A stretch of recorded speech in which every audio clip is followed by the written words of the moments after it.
কুরবানির মৌসুম আমাদের মাঝে অতি সন্নিকটে চলে আসছে। আর মাত্র 15 দিন অথবা 16 দিন বাকি আছে। কুরবানির ঈদ আমাদের মাঝে চলে আসছে, পবিত্র ঈদুল আজহা। দিনদার ভাই ও বোনেরা, কুরবানির চাঁদ যখন আকাশে উদিত হয়, তো এর 9 দিন পরেই আল্লাহ রাব্বুল আলামিন আমাদের মাঝে পবিত্র ঈদুল আজহা উপস্থিত করে দেন। তো কুরবানির চাঁদ দেখার যে দোয়াটা আছে, এই দোয়াটা আমরা অনেকেই পারি না। বিভিন্ন আমলিয়াত গুলো করার ক্ষেত্রে অনেক দোয়া আছে। খানা খাওয়ার শুরুতে দোয়া আছে, আপনি ঘুমানোর পূর্বে দোয়া আছে, এসিনজা যাইতে দোয়া আছে, মসজিদে প্রবেশ করতে দোয়া আছে, আয়না দেখার দোয়া আছে। সব কিছুর ক্ষেত্রে আপনার দোয়া আছে। মুমিনের প্রত্যেকটা কাজে কাজে পদে পদে আল্লাহ রাব্বুল আলামিন দোয়া রেখেছেন যেন বিতাড়িত শয়তান দূর হয়ে যায়। তো দিনদার ভাই ও বোনেরা, কুরবানির চাঁদ ওঠাটা একটা খুশি, একটা আনন্দদায়ক যে কুরবানির চাঁদ উদিত হয়ে গেছে।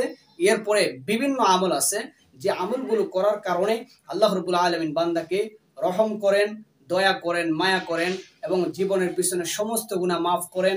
আবার আপনাকে আল্লাহ পাক রব্বুল আলামিন নফল ইতিকাফের সওয়াব দান করেন, হ্যাঁ, হজ করার সওয়াব দান করেন, হ্যাঁ, প্রতিদিন রোজা রাখার সওয়াব দান করেন, 1 বছর রোজা রাখার, নফল রোজা রাখার সওয়াব দান করেন।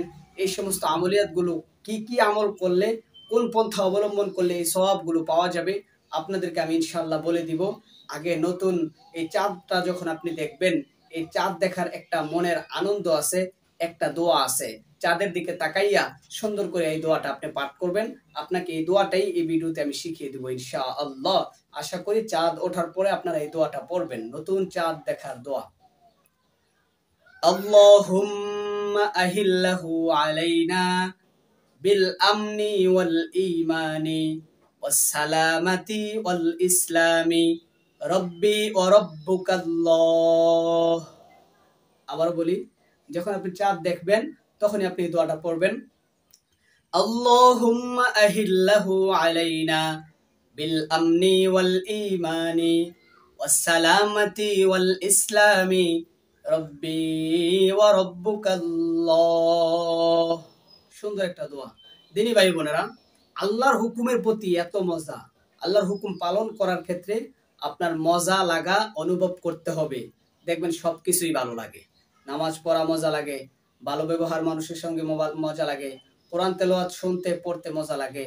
এটা হলো আপনার ঈমানি শক্তি। আর যখন এই সমস্ত কাজগুলো করতে ভালো লাগবে না, দেখবেন যে অশান্তি আর অশান্তি, কোনো দিক থেকে আপনি শান্তি পাবেন না।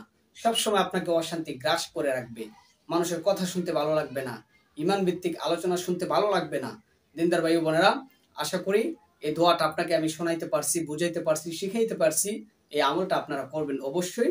নতুন চাঁদ দেখার দোয়া।